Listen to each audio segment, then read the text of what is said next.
Max was born, and then, yeah, Sasha was born. This is the fourth biggest night of my life.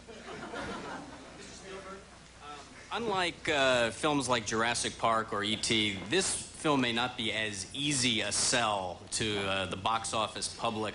What kind of boost in terms of international sales, in terms of ultimate video rentals, in terms of how many people see this, do you think this Oscar, these two Oscars will, what kind of impact do you think they'll have on that? I don't know what the current statistics are about what happens to a film after the Oscars, but this film has enjoyed so much acceptance internationally, here and abroad, that, you know, this is just a wonderful, this is like the Academy saying, you know, we take the Holocaust and we take what the subject matter of your film is about and we acknowledge it and we represent it.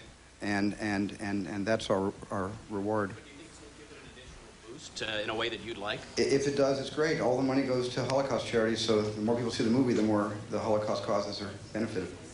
Stephen, congratulations, but I think one thing that people are wondering, there's been so much discussion over the amount of time you had since the project was first presented to you to when you elected to make the movie. Right. How did you change? What enabled you to do this now as opposed to then? Well, I think the first thing was I was very intimidated by the subject matter when I first read the book, and when Schindler gave me the book and I read it and said, okay, we'll buy this. It doesn't mean we'll make it, it means we'll buy it. And I think I was just very intimidated by the responsibility. I'm not Primo Levi. I'm not, I'm not some of the great, scholars and teachers and survivors of the Holocaust. And I was concerned about that. I was concerned about my own qualifications. And I was also concerned that because I'm so known for a different kind of film, would that prejudice people as opposed to access the film to those same people who were fans of my other films. And I was confused about it. And also, I was a guy with no kids, and I was still having a great time making Raiders movies, and I just wasn't ready. Sometimes you're just not ready for these things. And then you wake up one morning. I woke up one morning, and I said to Kate, I said, I've got to make Schindler's List. And she said, where did that come from? And I said, I don't know, but I just have to make it. It was something that happened one night and out of the blue, when I realized, because I had the book for 7, 8 years, I realized this was the time to do it. Mr. Spielberg, it must be one thing to make films Spielberg. that reach hundreds of millions of people and make Steven Spielberg riding a wave of praise from the Academy. Schindler's List picking up 7 awards. Can you talk about that? Well, it's incomprehensible because my films have done something different than what this film is doing. My films haven't really informed or educated. My films have basically entertained and given people sometimes a spiritual feeling, with Close Encounters, a film like that. But I've never made a movie that has really gotten people to change their minds about how they feel about a very important subject, especially the educators. We launched into a wonderful April 11th in California. Pete Wilson has provided the school buses, and 20,000 high school kids a week until school's out the end of June are going to see Schindler's List for free at 9 a.m. shows that we're putting on. And now I've got letters out to every governor of every state to try to, between now and the time school's out, to try to get millions of kids to see Schindler's List for nothing. And that's what I'm hoping we'll accomplish in the next 3 or 4 weeks. Mr. Spielberg, please, I would like to ask you a question from the French TV, and if you could answer a few words in French. I know you speak French a little bit. Sorry, just a few words. Gat. No, that's why I'm asking you. One word I know. But just in French, how do you feel tonight? Vous êtes très ému ce soir? Vous êtes heureux que ce film ait eu tous ces Oscars?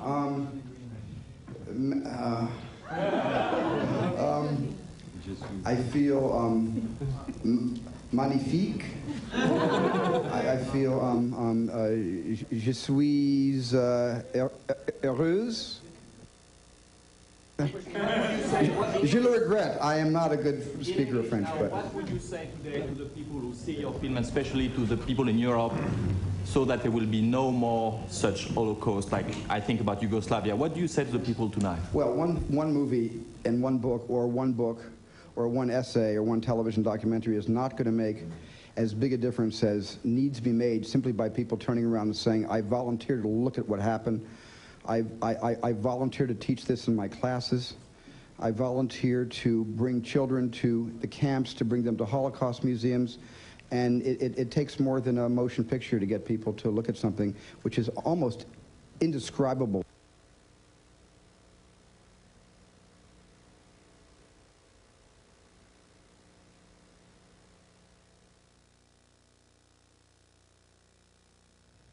Steven Spielberg scored a perfect 10 tonight. 7 Academy Awards for Schindler's List, 3 for Jurassic Park. Some of the other films and the way they did Philadelphia took home 2 Oscars, including Best Actor for Tom Hanks and Best Song for Bruce Springsteen. But we're going to go back right now to Steven Spielberg, hear more from him about his Oscar-winning evening. He's backstage live at the Oscars. About your reaction when you hear those kinds of things being thrown at Hollywood, and you're obviously Jewish and a leading member of the entertainment community. What's your reaction tonight? Well, it's just, my reaction is, I've heard these cultural stereotype lines before, the old anti-Semitism, which is generational all throughout Eastern Europe, which was around long before the Third Reich. It is just what we've heard before. It all comes from ignorance and a lack of education and looking for the easy scapegoat. And I think that it's something that we have to live with while we're hopefully, you know, teaching tolerance and teaching you know, people about what happened so it will never happen again. But that's something that all of us live with. We hear it all the time, and it just takes education to move people away from those views. Mr. Spielberg, I'm sorry. What? I am sorry, Mr. Spielberg. I'd say, wait, with stereo, wait, stereo. Let me take the lady first, I'll take the gentleman, okay? Thank you. Yeah. Mr. Spielberg, we met in Vienna. I know, And yes, I remember. You were in the press conference. And yes, that's right. And I have a present. You asked all the questions, too. That's right. Yeah. And I have a present for you. Since we met, we produced Schindler's Guide in Hungarian. Oh, is it a study guide? It's a study guide. Well, this is fantastic. It's going to go Great. to all high schools in Hungary. Fantastic. And I would like to give it Well, to you. Thank you very much.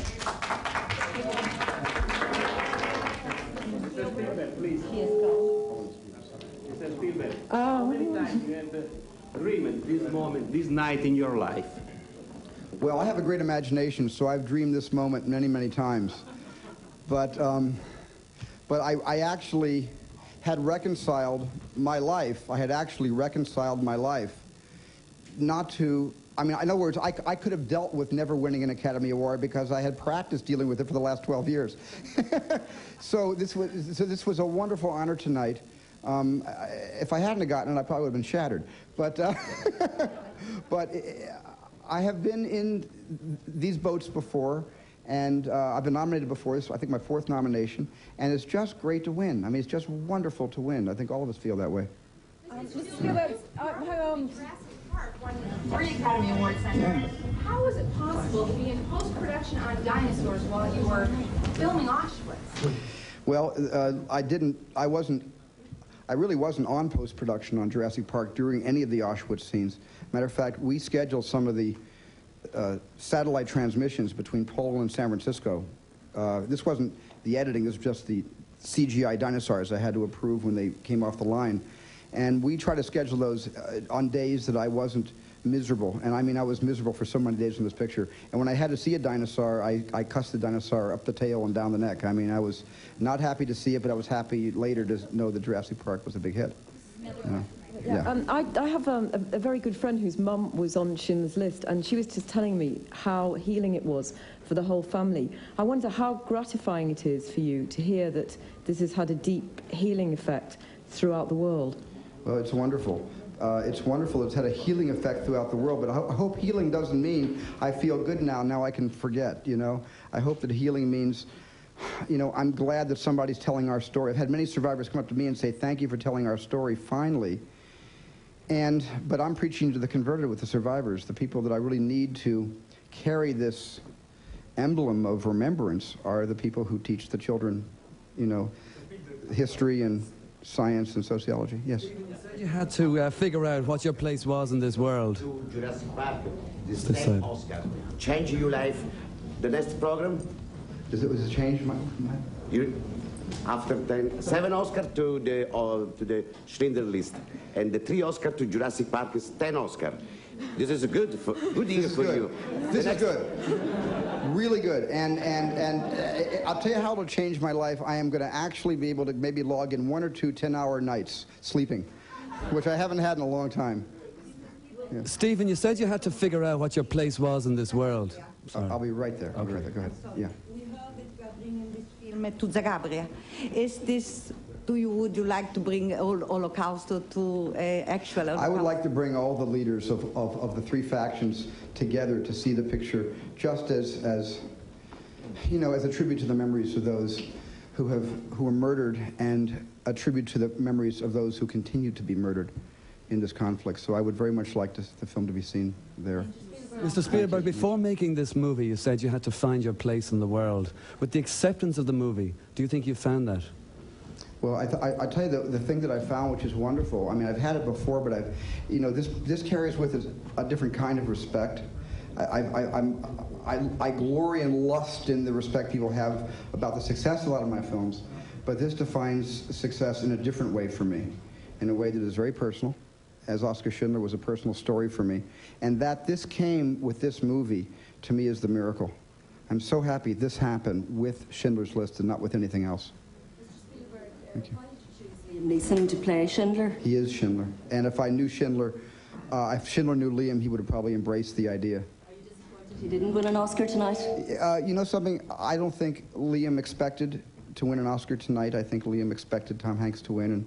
And I'm very happy that Liam's contribution to this movie is indelible and will be around absolutely forever. And he can be proud for the rest of his life. The award I think that we've all won, even beyond the Academy Awards, is we were just the privilege of having been given the chance to make Schindler's List.